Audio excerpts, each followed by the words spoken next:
Hello students, welcome back. Welcome to Pebbles CBSE Science Chapters.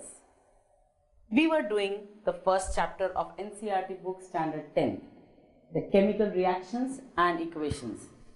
I hope you have understood the chapter. Today we are going to discuss the question answers or the questions given in the book. There are some questions given in the exercise as well as the questions given in between the lesson. So let's discuss that. So, the first question is, why does the color of copper sulfate solution change when an iron nail is dipped in it? I had explained you the displacement reaction. In that displacement reaction, we had taken copper sulfate solution which is blue in color and we had dipped an iron nail in it. That iron nail, when it was dipped, after 15 to 20 minutes, we saw the color change. Now, copper sulfate reacts with iron, and since iron is more reactive than copper, single displacement takes place. And when single displacement takes place, the new product form is iron sulfate or ferrous sulfate, which is green in color. And that is why the color changes. Let me show you the reaction or the equation which we write. Iron nail can be shown by Fe plus copper sulfate solution. Now here this iron is more reactive than copper, so it forms iron sulfate and copper. ये question में पूछा गया है कि colour change क्यों हो रहा है, कॉपर सल्फेट का कलर दूसरे कलर में क्यों चेंज हो रहा है जब ये रिएक्शन होता है. सो हमने जब रिएक्शन करवाया, दैट मीन आयरन नेल और कीला डाला था कॉपर सल्फेट में, तो कॉपर सल्फेट ब्लू कलर का था और ये ब्लू कलर बना ग्रीनिश कलर में. सो कलर चेंज इसलिए हुआ कि नया प्रोडक्ट फॉर्म हुआ आयरन सल्फेट और फेरस सल्फेट. सो इसलिए कलर चेंज हुआ. अगला क्वेश्चन क्या है, what is the next question? Give an example of double displacement reaction other than one given in the activity. हमने एक्टिविटी में पढ़ा था sodium sulphate and barium chloride. जब ये दोनों को हम मिलाते हैं तो एक नए प्रोडक्ट्स बनते हैं और जिनमें exchange of ion takes place. उसमें NaCl बना था और बेरियम सल्फेट बना था. ये हमने पढ़ा था. अब क्वेश्चन ऐसा है कि इसके अलावा कौन सा रिएक्शन डबल डिस्प्लेसमेंट हो सकता है.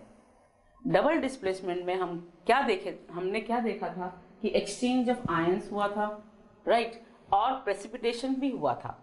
इसीलिए ऐसे रिएक्शंस को हम प्रेसिपिटेशन रिएक्शन भी कहते हैं. एक और एग्जांपल मैं बताती हूं आपको. NaCl and AgNO3.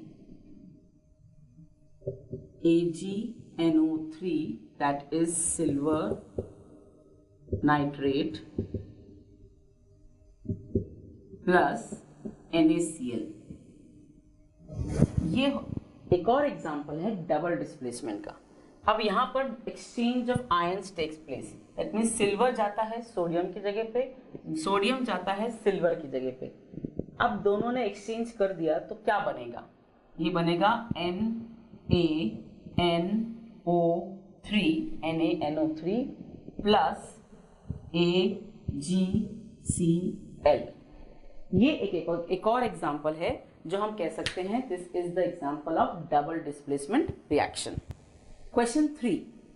Identify the substances that are oxidised and the substances that are reduced in the following reactions. आपके क्वेश्चन में दो रिएक्शन दिए हैं. हमको उसमें ढूंढना है कि कौन सा पदार्थ या कौन सा रिएक्टेंट ऑक्सीडाइज्ड हुआ है और कौन सा रिड्यूस हुआ है. चलिए देखते हैं, मैं लिख के बताती हूँ. Sodium plus oxygen, sodium plus oxygen तो बनाता है Na2O. करेक्ट, ये Na2O बना रहा है. और दूसरा रिएक्शन है, इसको हम बैलेंस कर देते हैं. दूसरा रिएक्शन दिया है CuO plus H2. CuO plus H2 ये रिएक्शन दिया है, ये बनाता है Cu प्लस H2. अब ये था पहला रिएक्शन जिसमें हमें आइडेंटिफाई करना है कौन सा ऑक्सीडाइज हुआ है, कौन सा रिड्यूस हुआ है. अब मैंने आपको बताया था ऑक्सीडाइज होना मतलब ऑक्सीजन लेना और ऑक्साइड बनाना। तो ये सोडियम जो था वो ऑक्सीजन, यहाँ ऑक्सीजन जो प्रेजेंट है एयर में उससे ऑक्सीजन लेता है और सोडियम ऑक्साइड बनाता है। So I can say this is getting oxidized. जिस पदार्थ को या जिस सब्सटेंस को ऑक्सीजन अटैच हो रहा है that substance is getting oxidised. So reduce कौन सा हुआ? अब ये कार्बन डाइऑक्साइड जो ऑक्सीजन था वो रिड्यूस हो गया जहां हवा में था, तो I can say this gets reduced. किस कौन सा रिड्यूस हुआ ये नहीं लिखना है हमें। So according to the question sodium is getting oxidised to sodium oxide and oxygen is getting reduced. अब दूसरे रिएक्शन में क्या हो रहा है? CuO ऑलरेडी ऑक्साइड है, अब ऑक्साइड को तोड़ के ऑक्सीजन को सेपरेट करेंगे, मतलब वो रिडक्शन होगा। तो CuO is getting reduced to copper और Cu एंड H2 उसको ऑक्सीजन मिल रहा है। So hydrogen is getting oxidised to water. तो मैं ये कह सकती हूँ hydrogen is getting oxidised to water and copper oxide is getting reduced to copper। ये हो गया ऑक्सीडेशन एंड रिडक्शन। तो ऑक्सीडेशन वो हुआ जहां ऑक्सीजन लेता है, रिडक्शन वो हुआ जहां से ऑक्सीजन निकलता है। तो आपको ये आइडेंटिफाई करने में इजी जाएगा अगर आप ये समझेंगे कि जो ऑक्सीजन लेता है वो ऑक्सीडाइज हो रहा है, जो ऑक्सीजन देता है वो रिड्यूस हो रहा है। से ये हुए क्वेश्चंस जो आपके इन बिटवीन लेसन के बीच में थे। अब हम देखते हैं कौन से क्वेश्चन एक्सरसाइज के हैं। आप प्लीज NCERT 10th की बुक लीजिए और वहां पर एक्सरसाइज क्वेश्चंस को फॉलो करिए। तो आपके एक्सरसाइज का पहला क्वेश्चन है which of the following statements about the reaction below are incorrect. Reaction दी गई है ये PbO plus C gives Pb plus CO2। So this reaction, अब इस रिएक्शन के साथ 4 स्टेटमेंट दिए हैं और आपको ये पता लगाना है कौन सा स्टेटमेंट इनकरेक्ट है। पहला स्टेटमेंट है lead is getting reduced। क्या ये सही है? lead is getting reduced। अब lead अकेले तो नहीं है, lead ऑक्साइड है, तो हम ये नहीं कह सकते कि lead is getting reduced। तो ये स्टेटमेंट गलत है। Second, carbon dioxide is getting oxidised. This is the carbon dioxide, ये और ऑक्सीडाइज कैसे होगा? इसको ऑलरेडी ऑक्सीजन मिल चुका है। जिस सब्सटेंस को ऑक्सीजन मिलता है और वो ऑक्साइड बनाता है वो ऑक्सीडाइज्ड होता है, तो ये भी इनकरेक्ट है। ठीक है। Carbon is getting oxidised, third statement, तो ये स्टेटमेंट सही है। कार्बन इज गेटिंग ऑक्सीडाइज्ड, ये कार्बन यहां से ऑक्सीजन ले रहा है और बनाता है कार्बन डाइऑक्साइड। तो जिस सब्सटेंस को ऑक्सीजन मिल रहा है उसको हम कहते हैं कि it is getting oxidised. So this statement is correct. And fourth statement दी है lead oxide is getting reduced. Lead oxide is getting reduced, ये स्टेटमेंट भी बिल्कुल सही है। क्यों? क्योंकि रिडक्शन तब होता है जब ये ऑक्सीजन लूज कर रहा है, राइट। तो यहां पर PbO है, ये सब्सटेंस ऑक्सीजन लूज करेगा तब Pb बनाएगा, इसलिए हम कह सकते हैं PbO is getting reduced and C is getting oxidised. मैंने आपको एक टिप दी थी, कौन सा सब्सटेंस ऑक्सीडाइज कौन सा सब्सटेंस रिड्यूस, दोनों आंसर आपको लेफ्ट हैंड साइड एरो के ही मिल जाएंगे। कोई भी आंसर आपको यहाँ देखने की जरूरत नहीं पड़ती है, तो आंसर आपका यहीं पर है लेफ्ट हैंड साइड पे। क्वेश्चन नंबर 2, एक और रिएक्शन दिया है Fe2O3 plus Al।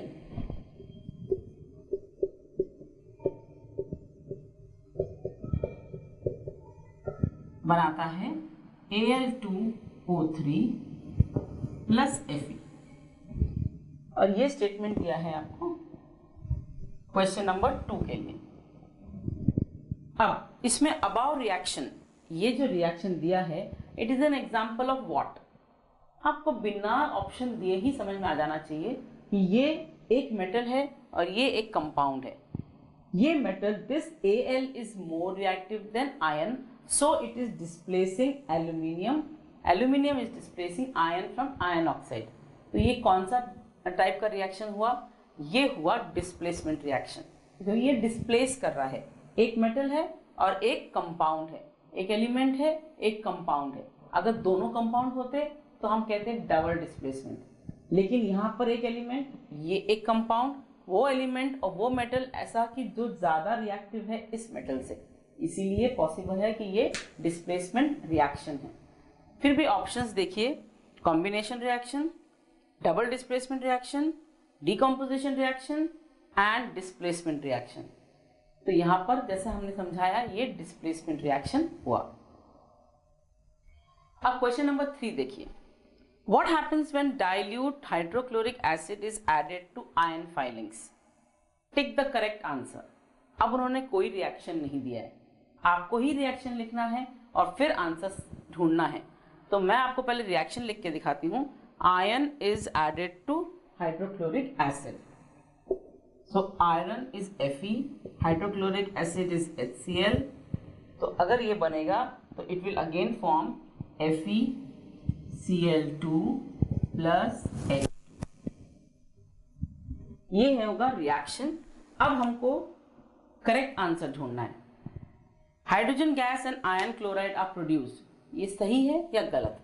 Hydrogen gas and iron chloride, तो सही है, ये आयन क्लोराइड बन गया, हाइड्रोजन बना, मतलब ये पहला ऑप्शन ही सही लग रहा है। दूसरा ऑप्शन क्या था? Chlorine gas and ion hydroxide is produced. अब क्लोरीन गैस तो बनी नहीं, हाइड्रोक्साइड भी नहीं बना, क्योंकि यहाँ हाइड्रोक्साइड आएगा कहाँ से जब यहाँ कहीं O ही नहीं है। तो ये स्टेटमेंट तो गलत है।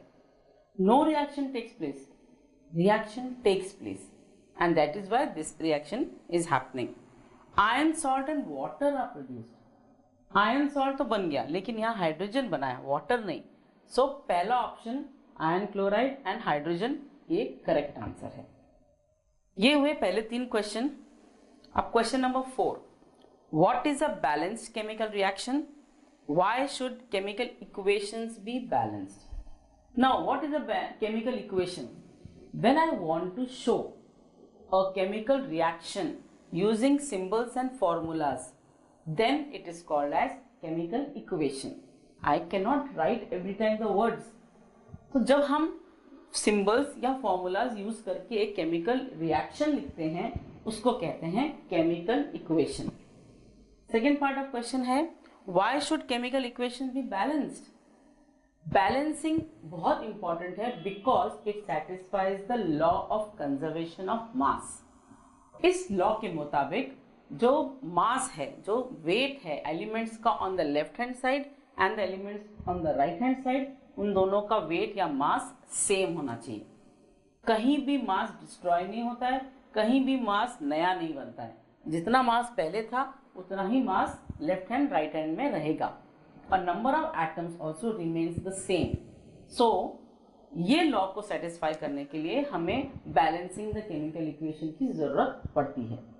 So question 5 is translate the equations और chemical reactions into chemical equation and then balance it. So पहला है hydrogen gas combines with nitrogen to form ammonia. Hydrogen gas कैसे लिखेंगे हम? H2। Nitrogen gas it reacts with nitrogen gas N2, मतलब H2 is the formula of hydrogen, N2 is the formula of nitrogen and it forms ammonia, that is NH3। ये हो गया formula ammonia का। मैंने आपको लिख के दिखाया है H2 plus N2 gives NH3। अब जो रेड से लिखा है that I have balanced for you। अब देखिए यहाँ पर अगर मैं बैलेंस नहीं करती तो पहले H यहाँ 2 थे, यहाँ 3 थे, तो अब हमें कॉमन नंबर निकालना है। तो 3 2 6, तो अगर मैं यहाँ 2 लगाती हूँ तो मैं यहाँ पर भी 3 लगाना पड़ेगा क्योंकि 3 2 6, 3 2 6।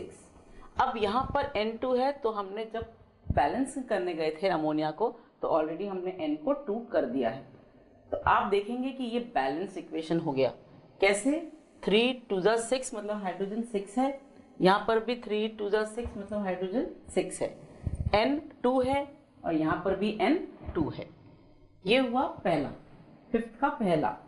दूसरा, hydrogen sulphide gas burns in air. अब हाइड्रोजन सल्फाइड का फॉर्मूला क्या है? हाइड्रोजन सल्फाइड का फॉर्मूला है H2S. It burns in air, मतलब it will react with oxygen of the air. अब वो बनाता है according to the equation water and sulphur dioxide. तो आपने देखा मैंने H2S plus O2 gives H2O plus SO2. ये हमने रिएक्शन लिखा. उसके बाद जो रेड से मैंने किया है वो इक्वेशन को बैलेंस करने के लिए किया है. देखते हैं. पहले यहाँ पर 2 नहीं था तो H2 था, यहाँ पर भी H2 ही था. यहाँ S1 था, यहाँ पर भी S1 था. तब तक कोई प्रॉब्लम नहीं थी. तो जब हम ऑक्सीजन पे आए तो यहाँ पर ऑक्सीजन 2 थे, तो अब यहाँ ऑक्सीजन 2 + 1 3 हो गए थे. तो अब मुझे तो वहाँ पर इवन नंबर करना है या ऑक्सीजन को बैलेंस करना है. तो मैंने क्या किया, मैंने यहाँ पर हाइड्रोजन 2 है तो यहाँ पर 2 लगा के यहाँ पर 2 लगाया सल्फर को करने के लिए 2. तो अब आप देखिए हाइड्रोजन कितना हुआ, ये 2 जो कॉमन है हाइड्रोजन के लिए भी और सल्फर के लिए भी. तो 2 × 2 4, यहाँ पर भी 2 × 2 4 कर दिया. सल्फर कितना है, अब ये 2 लगाने से सल्फर 2 हो गया, तो मुझे यहाँ पर 2 लगाना पड़ेगा क्योंकि यहाँ पर सल्फर 2 करना पड़ेगा. अब लेफ्ट हैंड साइड पे ऑक्सीजन कितना है, 3 × 2 6. अब यहाँ पर ऑक्सीजन कितना है, ये ऑक्सीजन 2 है और यहाँ 2 × 2 4 है. That means 2 + 4 is 6. ऐसा हम कह सकते हैं कि ऐसे हमने रिएक्शन करवाया. अगला जो है तीसरा, barium chloride reacts with aluminium sulphate. Barium chloride का फॉर्मूला है BaCl2. एल्यूमिनियम सल्फेट का फॉर्मूला है Al2SO4 थ्राइस. मैं थ्राइस क्यों बोल रही हूँ, मैं 3 क्यों नहीं बोल रही हूँ? जब हम ब्रैकेट में डालते हैं तो हम ट्वाइस, थ्राइस ऐसे ही शब्द यूज करते हैं जिससे हमें मालूम चले कि ये पूरा ब्रैकेट में है. जब ये रिएक्ट करता है तो बनाता है AlCl3 and barium sulphate BaSO4. Okay, अब इसको बैलेंस कैसे किया देखिए. यहां पर Ba1 था, वहां पर भी 1 था, यहां पर Cl2 था और यहां पर Cl3 था. तो मैंने सोचा एक कॉमन नंबर कौन सा आएगा नेक्स्ट, जो 3 और 2 दोनों में आएगा, तो 6 नंबर आता है. तो यहाँ पर 3 है तो मैंने 6 करने को यहाँ पर 2 कर दिया. 3 × 2 = 6 हो गया. अब यहाँ पर 2 था ऑलरेडी तो मैंने यहाँ 3 लिख दिया. तो इट बिकम्स 3 × 2 6. तो क्लोरीन तो बैलेंस हो गया. एल्यूमिनियम, एल्यूमिनियम यहाँ 2 है तो जब हम बैलेंस करने गए थे क्लोरीन को तो हमने यहाँ 2 लिखा था, तो ये 2 भी एल्यूमिनियम के लिए बैलेंस हो गया. SO4 यहाँ 3 टाइम्स है, राइट. तो यहाँ पर हमने 3 ऑलरेडी किया है तो ये पूरा SO4 3 टाइम्स हो गया. तो इसको कहते हैं कि हमने बैलेंस कर दिया. ये हुआ बैलेंस थर्ड वन. चौथा, फोर्थ कौन सा है? Potassium metal reacts with water. अब पोटेशियम का फॉर्मूला और सिंबल दोनों K है, तो K reacts with water that is H2O forming potassium hydroxide. This is potassium hydroxide KOH and plus it forms hydrogen gas. अब हमें इसको हमने बैलेंस कैसे किया. K यहाँ 1 था, यहाँ पर भी 1 था, यहाँ H2 था लेकिन यहाँ H2 and 1 3 था. अब 3 के बाद नेक्स्ट इवन नंबर 4 हो जाएगा. तो मैंने क्या किया, यहाँ 2 है तो इसको 4 करने के लिए यहाँ 2 कर दिया. अब ये 2 नो, ये H के लिए भी है, O के लिए भी है, K के लिए भी है, तो यहाँ हाइड्रोजन 4 हो गया. अब यहाँ हाइड्रोजन 4 करने के लिए मुझे क्या करना पड़ेगा, यहाँ 2 ऑलरेडी था, यहाँ 2 लिख दिया, 2 × 2 is 4. तो ऐसा ही है, हाइड्रोजन बैलेंस हो गया. अब यहाँ 2 लिखने के बाद ऑक्सीजन ऑलरेडी 2 हो गया था और यहाँ पर भी ऑक्सीजन 2 हो गया. So this is the balance reaction for this question. All this 4 balancing the equations you can copy down and try to do. खुद करने की कोशिश करिए और नहीं आएगा तो फिर वापस वीडियो देखिए, बिकॉज जब तक आप प्रैक्टिस नहीं करेंगे तब तक आपको बैलेंसिंग नहीं आएगा. तो दिस इज लाइक मैथ्स. अगला क्वेश्चन क्या है? अगला क्वेश्चन है balance the following chemical equation. अब उन्होंने ऐसे 4 केमिकल इक्वेशंस दिए जो हमें बैलेंस करने हैं. चलिए देखते हैं 6th क्वेश्चन में बैलेंसिंग कैसे करना है. Let's start with the first equation. First equation दी गई है HNO3 plus CaOH twice gives CaNO3 twice plus H2O. ठीक है, यहाँ पर हम 1 by 1 जाते हैं. ठीक है, यहाँ पर H1 है एंड यहाँ पर 2 है, मतलब 3 H हो गए. अब हमें बनाने हैं नेक्स्ट इवन नंबर 4. अगर यहाँ पर 3 ही है तो मैं उसको बैलेंस कैसे करूँ? तो मुझे अगर 4 बनाने हैं तो मैं यहाँ पर 2 लिख सकती हूँ. ओके, तो यहाँ 2 और यहाँ 2 4, और यहाँ पर 4 बनाने के लिए 2. सो 2 into 2 is 4. हाइड्रोजन तो मैंने बैलेंस कर दिया. अब आते हैं नाइट्रोजन पे. लेफ्ट हैंड साइड पे नाइट्रोजन कितना हुआ? अब मैंने यहाँ 2 लिख दिया था तो नाइट्रोजन भी 2 हो गया. अब यहाँ पर नाइट्रोजन ऑलरेडी, बिकॉज ब्रैकेट के बाहर ये 2 है, तो ये नाइट्रोजन के लिए भी ये 2 है. नाइट्रोजन 2 हो ही गया. ऑक्सीजन कितना है? लेफ्ट हैंड साइड पे टोटल ऑक्सीजन देखिए, 3 into 2 6, प्लस यहाँ पर 2 8, 6 plus 2 8. अब यहाँ पर 8 है क्या? ये जो 2 है ये ऑक्सीजन के लिए भी है, लेकिन ऑक्सीजन ऑलरेडी अटैच्ड है 3 नंबर से. सो 3 2s are 6 एंड प्लस यहाँ पर 2 8. ऑक्सीजन भी बैलेंस है. That means whole reaction is balanced after putting 2 here and 2 here. This is how it is balanced. Next one, दूसरा रिएक्शन कौन सा है? NaOH plus H2SO4 gives Na2SO4 plus H2O. ये है sodium hydroxide, this is sulphuric acid, this is sodium sulphate and this is water. अब देखते हैं 1 by 1. यहाँ Na 1 है, अब यहाँ Na 2 है, तो मैं इजीली यहाँ 2 करने के लिए यहाँ 2 लिख सकती हूँ. तो मैंने Na को तो 2 बना दिया. अब नेक्स्ट कम्स ऑक्सीजन. यहाँ 2 लिख दिया था तो 2, और यहाँ ऑक्सीजन कितना? 4, मतलब 4 plus 2 6. यहाँ पर ऑक्सीजन 4 plus 1 5 ही है, तो मेरे को 6 बनाना हो तो मैं यहाँ पर तो नहीं, लेकिन यहाँ पर 2 लिख देती हूँ. तो क्या हो गया? 4 plus 2 6. ऑक्सीजन को मैंने बैलेंस कर दिया. अब आते हैं हाइड्रोजन पे. अब ये हाइड्रोजन यहाँ पर 2 है, मतलब 2, और यहाँ पर 2 है, मतलब 4. तो ये हो गया 2 into 2 is 4. हाइड्रोजन तो बैलेंस हो गया. अब नेक्स्ट है, ये हाइड्रोजन कर चुके हैं. यहाँ हमारा सिर्फ बचता है सल्फर. यहाँ सल्फर के साथ कुछ नंबर नहीं है, इसका मतलब 1, और यहाँ पर भी 1. So all things are balanced. Every reactant and every product is balanced. तो ये रिएक्शन ऐसे बैलेंस किया गया. तीसरा या थर्ड रिएक्शन कौन सा है?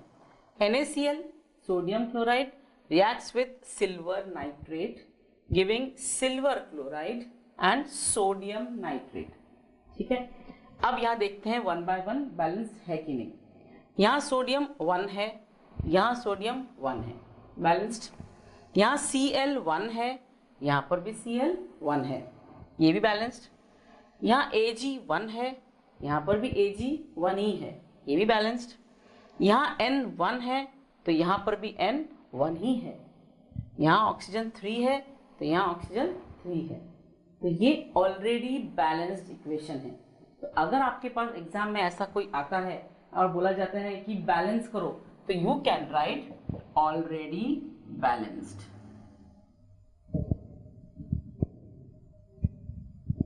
तो बैलेंस अगर आप जब लिखते हैं क्वेश्चन और आपको दिख रहा है कि इट इज ऑलरेडी बैलेंस्ड, सो आपको ये कमेंट डालना होता है कि it is already balanced. Fourth equation कौन सा दिया है? BaCl2 that is barium chloride plus sulphuric acid gives barium sulphate plus hydrochloric acid. Again हम 1 by 1 जाएंगे. Hit and trial method he use कर रहे हैं हम. बेरियम Ba1 है यहाँ पर, तो बेरियम यहाँ पर भी 1 ही है. यहाँ Cl2 है, तो यहाँ पर Cl1 है. अब इसको क्या करना है? अब हम क्या करेंगे, यहाँ पर 2 कर देंगे जिससे Cl2 बन जाए. ठीक है, अब यहाँ पर H2 था, तो यहाँ हमने ऑलरेडी H को 2 कर चुके हैं, मतलब ये बैलेंस है. S यहाँ 1 है, S यहाँ 1 है, यहाँ O4 है, यहाँ O4 है. तो हमने एक यहाँ 2 डाल के पूरा रिएक्शन को और पूरे इक्वेशन को बैलेंस कर दिया. So I hope you have understood this balancing, how to do the balancing of a chemical equation. सारे क्वेश्चंस ऐसे ही रिलेटेड हैं. क्वेश्चन नंबर 7 जाते हैं। Right the balance chemical equation for the following reactions. अब उन्होंने जो रिएक्शन दी है word equation दी है, हमको पहले उनको ये सिंबल्स में यूज करके, फॉर्मूलाज में यूज करके उसको पहले एक स्केलेटल इक्वेशन बनाना है, उसके बाद बैलेंस करना है। चलिए देखते हैं क्वेश्चन नंबर 7 के कौन से रिएक्शंस हमें लिखने हैं। अब इनमें वर्ड इक्वेशंस दिए हैं, वर्ड रिएक्शंस दिए हैं, जो हमें सिंबल्स यूज करके, फॉर्मूलाज यूज करके हमें रिएक्शंस और इक्वेशंस को कन्वर्ट करना है। फर्स्ट है calcium hydroxide plus carbon dioxide. Calcium hydroxide CaOH twice, ये है formula, plus carbon dioxide CO2 formula gives calcium carbonate and water. Calcium carbonate CaCO3 and water. Simple reaction है ये, हमारे इनिशियल स्टार्टिंग लेसन में आ गया था। देखिए अब कैसे बैलेंस करना है। Ca कितने हैं लेफ्ट में 1, यहाँ पर Ca 1, यहाँ पर O अब यहाँ पर 2 है और यहाँ पर 2 है, ये 2 दोनों के लिए है, सो यहाँ 2 and 2 4, यहाँ पर 3 + 1 4, बैलेंस है। H कितना है, H यहाँ 2 है, यहाँ H 2 है, ये भी बैलेंस है। C कितने हैं 1 है, यहाँ C 1 है, ये भी बैलेंस है। एंड ऑक्सीजन कितना हुआ total 2 and 2 4, 3 + 1 4, so it is already balanced, so you will write it is already balanced.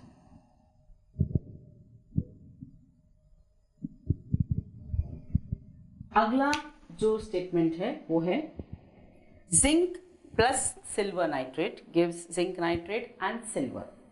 Zinc Zn, silver nitrate AgNO3, zinc nitrate ZnNO3 twice plus Ag। ये है रिएक्शन जो हमें दिया गया है। अब इसकी बैलेंसिंग की जरूरत है क्या, ये देखते हैं। Zn यहाँ 1 है, यहाँ पर भी Zn 1 ही है, यहाँ Ag 1 है, यहाँ पर भी Ag 1 ही है। अब यहाँ N 1 है तो यहाँ पर N 2 है, क्योंकि यहाँ पर 2 दोनों के लिए दिया गया है। तो अगर मुझे यहाँ 2 लिखना है, यहाँ 2 है तो मैं यहाँ 2 लिख के देखती हूँ कि होता है या नहीं होता है। ठीक है, तो N 2 कर दिया मैंने। यहाँ पर अब 2 करने के बाद 3 2 6, ऑक्सीजन को मैंने 6 कर दिया, यहाँ ऑक्सीजन को 3 × 2 6 है। ठीक है, ये तो हो गया बैलेंसिंग। अब क्या किया है मैंने, जब मैं यहाँ 2 लिखती हूँ तो ये 2 कॉमन है Ag के लिए भी, N के लिए भी, ऑक्सीजन के लिए भी। अब N और ऑक्सीजन तो बैलेंस हो गए। Ag को मैंने 2 बना दिया यहाँ पर, तो यहाँ अगर 2 बना दिया है तो मुझे यहाँ 2 लिखना जरूरी है, सो दैट Ag also और silver also becomes balanced on both the sides. तो ये हुआ balancing second equation. Third equation क्या दिया है, एल्यूमिनियम प्लस कॉपर क्लोराइड। अब formula of aluminium Al, copper chloride CuCl2 gives aluminium chloride AlCl3 and copper plus Cu। ये मैंने skeletal equation बनाया है। स्केलेटल इक्वेशन को अब मुझे बैलेंस करना है, तो देखते हैं कैसे बैलेंस करेंगे। Al यहाँ 1 है तो यहाँ पर भी Al 1 ही हुआ, यहाँ पर Cu 1 है, यहाँ Cu 1 है, यहाँ Cl 2 है और यहाँ Cl 3 है। अब मुझे क्या करना है, ऐसा नंबर ढूंढना है जो यहाँ डालूं और यहाँ डालूं तो टोटल नंबर सेम हो जाए। तो जस्ट हमको अपोजिट नंबर यूज करना है। अगर 2 यहाँ है 3 यहाँ है तो मैं यहाँ 3 यूज करती हूँ, यहाँ 2 यूज करती हूँ। देखिए हुआ है क्या, 3 2 6, 3 2 6, मतलब क्लोरीन तो सेटिस्फाई हो गया। That means the number of atoms of chlorine here and here are same.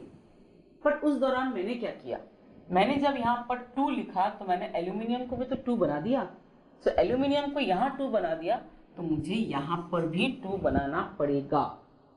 अब जब मैंने 3 यहाँ लिख दिया है तो ये जो 3 है ये कॉपर के लिए भी कॉमन है, क्लोरीन के लिए भी कॉमन है। तो कॉपर को मैंने यहाँ 3 बना दिया तो मुझे यहाँ भी कॉपर को 3 बनाना पड़ेगा। तब आप देखेंगे कि केमिकल इक्वेशन बैलेंस हुआ है। एक बार चेक करें, aluminium 2, aluminium 2, copper 3, copper 3, chlorine 3 × 2 6, chlorine 3 × 2 6, मतलब ये बैलेंस हो गया। ये हुआ तीसरा। चौथा इक्वेशन कौन सा है? Barium chloride BaCl2 plus potassium sulphate K2SO4 gives barium sulphate BaSO4 plus potassium chloride KCl। मैंने लिख तो दिया है स्केलेटल इक्वेशन, अब इसको हम बैलेंस कैसे करेंगे?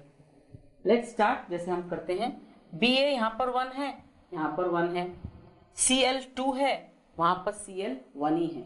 अब उसको 2 बनाने के लिए मैं यहाँ 2 लिखती हूँ, ठीक है? तो मैंने Cl को 2 बना दिया। K 2 है, तो अब यहाँ 2 लिखने के बाद क्या हुआ? K भी 2 हो गया, इसलिए वो बैलेंस हो गया। S यहाँ 1 है, S यहाँ 1 है, O यहाँ 4 है, O यहाँ 4 है, तो ये बैलेंस हो गया। चेक करके देखें, Ba यहाँ 1 1, Cl2 यहाँ पर भी Cl2, K2 यहाँ पर भी K2, S1 S1, O4 O4। Chemical equation is balanced. This was question number 7. चलिए क्वेश्चन नंबर 8 देखते हैं। Write the balanced chemical equation for the following and identify the type of reaction. अब मैं पहला पढ़ती हूँ। Potassium bromide plus barium iodide. Potassium bromide formula है KBr plus barium iodide BaI2, ये है फॉर्मूला बेरियम आयोडाइड का। It gives potassium iodide Ki and it also gives barium bromide PaBr2। अगर मैंने पहले Ki बोला है और ये, तो इसमें फर्क नहीं पड़ता है, आप इसको यहाँ भी लिख सकते हैं। तो इसको आप कैसे, इक्वेशन को हमें बैलेंस करना है। K यहाँ 1 है, यहाँ K 1 है, बैलेंस्ड। Br यहाँ 1 है, यहाँ Br 2 है, तो अब यहाँ 2 है तो मैं यहाँ 2 लिख सकती हूँ इस Br को बैलेंस करने के लिए। यहाँ Ba 1 है, यहाँ पर भी Ba 1 ही है, यहाँ I 2 है, तो यहाँ पर I 1 ही है। अब इसको 2 करने के लिए मैं यहाँ 2 लिख देती हूँ। अब देखते हैं कुछ चेंज हुआ है। अब टोटल जब हम पूरा लिख दिया है तो केमिकल इक्वेशन कैसा है? K यहाँ पर 2 है, यहाँ पर भी K मैंने 2 बना ही दिया है।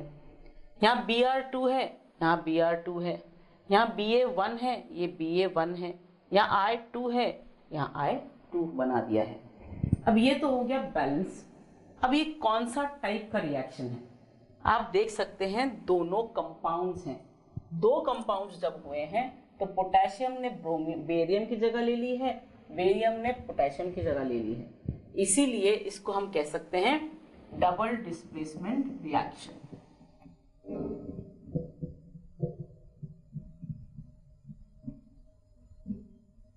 तो ये हुआ एग्जांपल डबल डिस्प्लेसमेंट रिएक्शन का।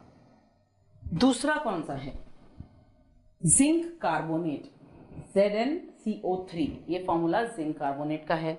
On heating gives zinc oxide and carbon dioxide. ठीक है, अब इसको बैलेंस कैसे करेंगे? Let's see.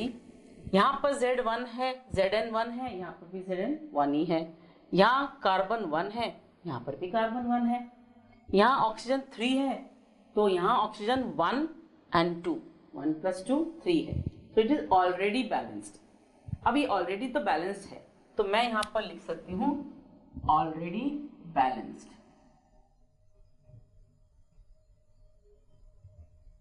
ठीक है, अब ये कौन सा टाइप का रिएक्शन हुआ? यहाँ पर रिएक्टेंट एक ही है और ये on heating it is giving 2 or more products, तो ये हुआ डीकंपोजिशन रिएक्शन।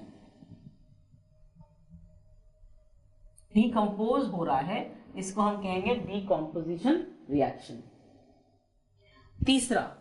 तीसरा है hydrogen plus chlorine, hydrogen H2 plus chlorine Cl2, it gives hydrogen chloride. Hydrogen chloride का फॉर्मूला है HCl। अब इसको हम कैसे बैलेंस करेंगे?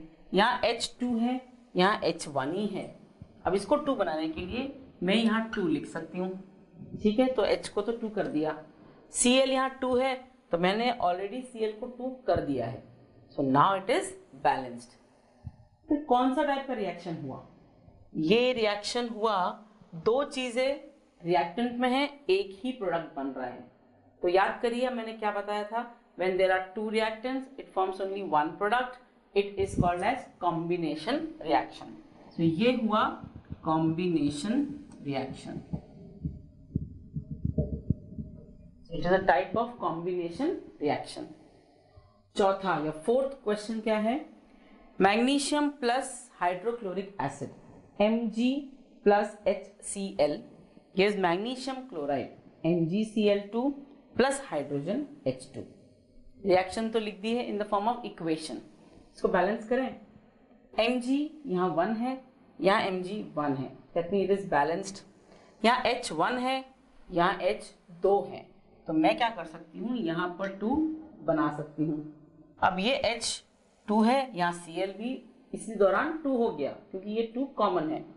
अब ये देखिए यहाँ H2 है तो यहाँ H2 है, यहाँ Cl2 है तो यहाँ पर भी Cl2 है, तो हमने ये बैलेंस तो कर दिया। अब ये कौन सा रिएक्शन है, देखिए ध्यान से देखिए, ये एक मेटल है, ये एक कंपाउंड है। This metal is replacing the low reactivity metal, so here magnesium is replacing hydrogen, so ये हुआ डिस्प्लेसमेंट रिएक्शन।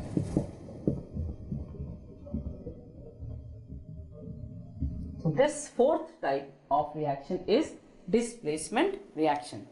ऐसे आपको आइडेंटिफाई करने हैं। अगर आपको मालूम है कि कौन से टाइप में क्या होता है तो आप इजीली आइडेंटिफाई कर सकते हैं।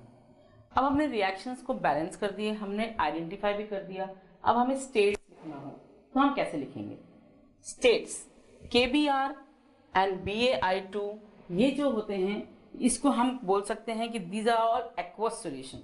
व्हाई एक्वस, क्योंकि KBr जो है वो पाउडर फॉर्म में मिलता है, हम उसको पानी में डालते हैं और मिक्स करते हैं, तो मैं यहाँ लिख सकती हूँ एक्वस सॉल्यूशन, और ये भी है एक्वस सॉल्यूशन। ठीक है, अब ये बनता है BaBr2, that means barium bromide. अब यहाँ पर इन दोनों में से एक प्रेसिपिटेट बन रहा है, तो जो ब्रोमाइड होता है बेरियम का ये होता है सॉलिड, तो that means it forms a precipitate. और Ki जो होता है ये लिक्विड फॉर्म में या एक्वस फॉर्म में मिलता है, हम L भी लिख सकते हैं या हम एक्वस AQ भी लिख सकते हैं। ठीक है, आपकी बुक्स में आपको बहुत जगह AQ मिलेगा, लेकिन AQ एक्वस सॉल्यूशन होता है, L is a liquid, that mean it is also showing us the state. ZnCO3 gives on heating ZnO plus CO2। अब ZnCO3 जनरली कार्बोनेट जो होते हैं व्हाइट कलर के पाउडर होता है, तो ये हो गया सॉलिड। अब ये जो ऑक्साइड बना रहा है ये भी सॉलिड बना रहा है। ठीक है, जो हीट करने के बाद जो गर्म हो जाता है उसको जो बच जाता है that is oxide. Carbon dioxide आपको मालूम है it is a gas, so I will write G, so this is the state of carbon dioxide. ये थर्ड रिएक्शन हाइड्रोजन, आपको मालूम है ये गैस होती है, क्लोरीन भी गैस होती है। अब जब दो गैसेस हमने मिक्स की तो क्या होगा, हाइड्रोजन क्लोराइड भी गैस ही बना रही है। हाइड्रोजन क्लोराइड गैस में भी उपलब्ध है और लिक्विड फॉर्म में भी उपलब्ध होती है, लेकिन यहाँ जब रिएक्टेंट्स ही गैसियस हैं तो वो भी गैसियस प्रोडक्ट बना रहा है।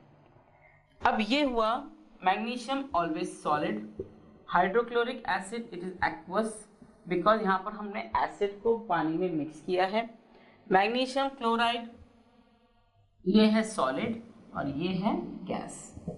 तो ये हमने सारे स्टेट्स भी लिख दिए हैं। तो इस क्वेश्चन में तीनों चीजें आ गई, पहले तो हमने इक्वेशन बनाई, फिर उसको हमने बैलेंस किया और उसके हमने स्टेट्स लिखे, और तीसरा हमने उसको टाइप ऑफ रिएक्शन कौन सा है वो बताया, वो आइडेंटिफाई किया। So this question was actually this question can come for 1 mark or 2 mark also. They can give you reaction, write in skeletal and then balance it. So it depends, अगर आपको reaction balance करना आता है तो you can score marks like anything. ये maths जैसा है, आपको आता है तो marks मिलेगा, नहीं आता है तो 0 मिलेगा। So this you have to be very careful of balancing the chemical equation. Question 9 पे जाएं। What does one mean by exothermic and endothermic reactions? मैंने आपको लेसन के दौरान बताया था कि एक्सोथर्मिक रिएक्शन मीन्स जो हीट प्रोड्यूस कर रहा है, जो हीट बना रहा है। इसका एग्जांपल दे सकते हैं कि जब हम चूना लेते हैं, कैल्शियम ऑक्साइड, उसको पानी में डालते हैं और जब घोल बनाते हैं तो वो बहुत गर्म हो जाता है। वो गर्म इसलिए होता है क्योंकि बहुत सारी हीट रिलीज हुई है।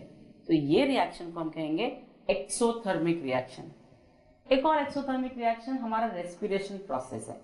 हम जब रेस्पिरेशन करते हैं तो वो जो ऑक्सीजन हम ले रहे हैं, it helps in the oxidation of food, and when oxidation of food takes place, heat release हो रही है, और वो जो हीट रिलीज हो रही है उसके कारण हमारा बॉडी टेम्परेचर मेंटेन रहता है।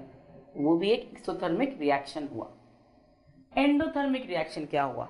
एंडोथर्मिक रिएक्शन वो होते हैं जो हीट एब्जॉर्ब कर लेते हैं, मतलब एकदम ठंडा हो जाता है टेस्ट ट्यूब। तो वो जो रिएक्शन जो हीट एब्जॉर्ब करते हैं, that is called as endothermic reaction. Endothermic reaction का एग्जांपल मैं बता सकती हूँ कि अगर आप बेरियम हाइड्रोक्साइड लें एंड उसमें अमोनियम क्लोराइड डालें, barium hydroxide BaOH twice, and उसमें हम अमोनियम क्लोराइड डालें NH4Cl, तो बेरियम का जो भी चीज बनती है प्रोडक्ट, वो एब्जॉर्ब कर लेती है हीट को, और जब एब्जॉर्ब कर लेती है हीट को तो वो टेस्ट ट्यूब ठंडी हो जाती है। तो उसको हम कहते हैं एंडोथर्मिक रिएक्शन। ये हुआ क्वेश्चन नंबर 9। क्वेश्चन 10 जो मैंने अभी एक्सप्लेन किया है, मैं आपको बताती हूँ। Why is respiration considered as exothermic reaction? ऐसे बताया मैंने आपको कि रेस्पिरेशन जब हम करते हैं, जब when we respire we take in oxygen, give out carbon dioxide. वो जो ऑक्सीजन है वो it reacts with the food which is digested, that is mostly in the form of glucose. Glucose को ब्रेक डाउन करता है into carbon dioxide and water and gives out large amount of energy, and that energy is in some form is in the heat form, and that is why हमारा body temperature maintain रहता है। Therefore respiration is a exothermic reaction. Question 11.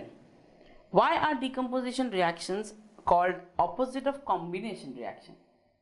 इनका क्या कहना है? जो decomposition reaction होते हैं उसको हम क्या opposite of combination reaction कह सकते हैं? जैसे यहाँ पर एग्जाम्पल है combination reaction, यहाँ पर एग्जाम्पल है decomposition reaction। क्या ये opposite हो सकते हैं? चलिए इस एग्जाम्पल से दिखाती हूँ। Hydrogen plus chlorine forms hydrogen chloride, ठीक है, ये हुआ कंबाइन करके कॉम्बिनेशन रिएक्शन। लेकिन अगर आपको दिया गया हाइड्रोजन क्लोराइड, उसको बोला कि डिकम्पोज करिए, तो अगर आप बहुत हीट पास करेंगे या आप इलेक्ट्रिसिटी पास करेंगे तो बेशक आपको हाइड्रोजन क्लोराइड से हाइड्रोजन एंड क्लोरीन मिलेगा। तो क्या मैं कह सकती हूँ कि combination reaction and decomposition reaction are opposites of each other? In most of the cases yes, it is opposite of each other. यहाँ पर भी देख लीजिए, ZnCO3 gives ZnO plus CO2। अब ये एक रिएक्टेंट दो प्रोडक्ट बना रहा है, लेकिन मैं अगर ये रिएक्टेंट लूँ तो मैं क्या ये प्रोडक्ट बना सकती हूँ? बना सकती हूँ। तभी मैं कह सकती हूँ कि combination reaction and decomposition reaction can be called as opposite of each other. Most of the cases it is possible. So if you are asked such question, अगर आपको ऐसा क्वेश्चन आया तो आप ये भी एग्जाम्पल दे सकते हैं जो आपकी बुक के ही एग्जाम्पल हैं, और आप बोल सकते हैं yes it is possible. Question 12, write one equation each for decomposition reaction where energy is supplied in the form of heat, light and electricity. अब ये क्वेश्चन हमने डिटेल में किया हुआ है जब हम डिकम्पोजिशन रिएक्शन करते हैं। मैं आपको सिर्फ याद दिलाती हूँ, अगर डिकम्पोजिशन रिएक्शन हो रहा है जब हम हीट दे रहे हैं तो उसको हम कहते हैं थर्मल डिकम्पोजिशन। हमने एग्जांपल लिया था फेरस सल्फेट का। फेरस सल्फेट को अगर हम हीट करें तो फेरस सल्फेट जो ग्रीन कलर का था वो कलर फेड होने लगता है, फेरिक ऑक्साइड बनता है, सल्फर डाइऑक्साइड बनता है एंड सल्फर ट्राइऑक्साइड बनता है। ये हुआ थर्मल डिकम्पोजिशन। दूसरा टाइप का हमने पढ़ा था इलेक्ट्रोलिटिक डिकम्पोजिशन। अगर मैं पानी में से इलेक्ट्रिसिटी पास कर रही हूँ और फिर जो प्रोडक्ट कलेक्ट कर रही हूँ, मैं देखती हूँ कि पानी जो होता है वाटर गेट्स डिकम्पोज हो जाता है, water is decompose into hydrogen and oxygen. तो ये हुआ electrolytic decomposition. And photolytic decomposition में मैंने आपको एग्जांपल दिया था silver chloride and silver bromide का। अगर सिल्वर क्लोराइड को एक डिश में लिया जाए और उसको ऐसी खुली हवा में सन के नीचे रख दिया जाए तो आप देखेंगे कि उसका कलर सिल्वर से ग्रे हो जाता है। तो उसमें क्या हुआ कि डिकम्पोज हुआ, silver chloride changes into silver and chlorine. ये तो रिएक्शंस हैं, इसको हम बोलते हैं photolytic decomposition and these are used in black and white photography. तो ये इसका आंसर हुआ। Question 13, what is the difference between displacement and double displacement reaction. यहीं पर एग्जांपल्स भी हैं।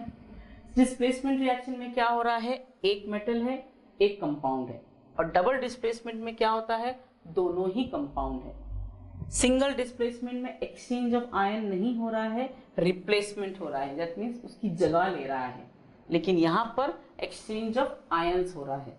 सो two major differences in displacement reaction, one is a metal, one is a compound. In double displacement reaction, both are compounds. In single displacement reaction, only one is getting displaced by other, but here in double displacement, exchange of ions is taking place. Single displacement may not be called as precipitation reaction. जरूरी नहीं है कि precipitation बने वहाँ पर, लेकिन double displacement में precipitation हो सकता है, it can be called as precipitation reaction also. ये हुए differences. Question 14, in the refining of silver the recovery of silver from silver nitrate involve displacement by copper metal. वो कह रहे हैं जब सिल्वर को साफ करने गए या सिल्वर मेटल को रिफाइन करने गए, प्योरीफाई करने गए, तो उन्होंने देखा कि सिल्वर नाइट्रेट सॉल्यूशन जो होता है that can be displaced by copper. ऐसा क्यों हुआ? ऐसा इसलिए हुआ क्योंकि copper is more reactive than silver and it can displace silver from silver chloride. Simple displacement reaction. Question 15, what do you mean by precipitation reaction. अभी मैंने बताया जो डबल डिस्प्लेसमेंट रिएक्शन होते हैं उनमें से एक प्रोडक्ट जो बनता है वो प्रेसिपिटेट बनता है, and that is why it is called as precipitation reaction. आप ये भी एग्जांपल दे सकते हैं, आपने मैंने जो पढ़ाया था डबल डिस्प्लेसमेंट के टाइम पे वो एग्जांपल भी दे सकते हैं। Question 16, what do you mean by the terms oxidation and reduction in terms of gain और लॉस। उनका कहना है कि आप कैसे समझाएंगे क्या ऑक्सीडेशन होता है, क्या रिडक्शन होता है, अगर हम ये सोच के चलें कि ऑक्सीजन का गेन हो रहा है या फायदा हो रहा है या ऑक्सीजन निकल रहा है। अब एक प्रोडक्ट दिया है आपको, एक कोई कंपाउंड दिया है, अगर उसमें से ऑक्सीजन निकाल रहे हैं तो वो रिडक्शन हो रहा है, लेकिन अगर उसमें हम ऑक्सीजन ऐड कर रहे हैं तो वो बोलते हैं ऑक्सीडेशन। तो ऑक्सीजन, सपोज मैं बोलती हूँ CuO, CuO आपको दिया गया है, अब आप CuO को अलग कर रहे हो ऑक्सीजन को, तो हम कहेंगे वो रिडक्शन हो रहा है, ठीक है। अगर आपको Cu दिया है और बोला है कि उसको हीट करिए, तो Cu को जब हम हीट करेंगे तो वो ऑक्सीडेशन हुआ, क्योंकि वो ऑक्सीजन से रिएक्ट करेगा। सो ऑक्सीडेशन जब होता है तब ऑक्सीजन लिया जाता है, और रिडक्शन जब होता है तो ऑक्सीजन को सेपरेट कर दिया जाता है। इसको कहते हैं oxidation and reduction. Question 17, a shiny brown substance X on heating in air becomes black. एक ब्राउन कलर का सब्सटेंस है जो हीट करने से ब्लैक बन गया। What is that X? अब आपको याद होगा मैंने ऑक्सीडेशन रिडक्शन के टाइम पे आपको बताया था कि कॉपर मेटल को अगर मैं हीट करूं तो वो ब्राउन से ब्लैक हो जाता है। So X is copper and black colored substance is copper oxide. ठीक है, तो पहले एक ब्राउन था वो कॉपर था, जब मैंने हीट किया तो कॉपर ऑक्साइड बन गया। Question number 18, why do we apply paint on iron articles. कोई भी आयन आर्टिकल ले लो, कोई भी आयन का वेसल ले लो, आप उसको पेंट करते हैं या ग्रीस करते हैं या गैल्वेनाइज करते हैं। एक ही एक्सप्लेनेशन है, we paint it so that it doesn't react with oxygen of the air. ठीक है, अगर ऑक्सीजन ऑफ द एयर से रिएक्ट करेगा या ऑक्सीजन से रिएक्ट करेगा तो रस्टिंग हो सकता है। So we to prevent rusting we paint the iron articles. Question 19, oil and fat containing food items are flushed with nitrogen. हमने जब रैंसिडिटी पढ़ी थी तो हमने पढ़ा था कि रैंसिड क्या होता है। Rancid equal to spoilage of food, अगर फूड स्पॉइल हो रहा है इसका मतलब हम कह सकते हैं फूड इज गेटिंग रैंसिड, खराब हो रहा है। क्या होता है रैंसिडिटी? जब फैट का ऑक्सीडेशन हो रहा है तो हम बोलते हैं वो रैंसिड हो रहा है। तो ये क्वेश्चन यही पूछा है, oil and fat containing food are flushed with nitrogen, why? अगर ऐसा कोई फूड है जिसमें हम ऑयल में फ्राई किया है या फैट डाला है या चीज है या बटर है या कुछ भी है, उसको हम पैकेट में डाल के फ्लश करते हैं नाइट्रोजन से। क्यों? We flush with nitrogen because nitrogen is a gas which does not react with food, as well as another reason nitrogen doesn't allow the oxygen to come inside and react with food. So oxidation को prevent करता है and खुद भी food से react नहीं करता है, इसलिए हम नाइट्रोजन को फ्लश करते हैं। Last question of exercise, explain the following terms with one example each. Corrosion and rancidity. अभी हमने डिस्कस किया रैंसिडिटी क्या होती है। कोरोजन क्या होता है? Corrosion is the spoilage of metals due to reaction with some of the gas present in the air in presence of moisture. In short, corrosion वो होता है जो मेटल रिएक्ट करता है कोई एक गैस से जो हवा में है, किसके पास, किसके सामने? अगर वाटर मॉलिक्यूल्स प्रेजेंट हैं तो वाटर के प्रेजेंस में कोरोजन पॉसिबल है, अदरवाइज बहुत मुश्किल होता है, कोरोजन होता नहीं है।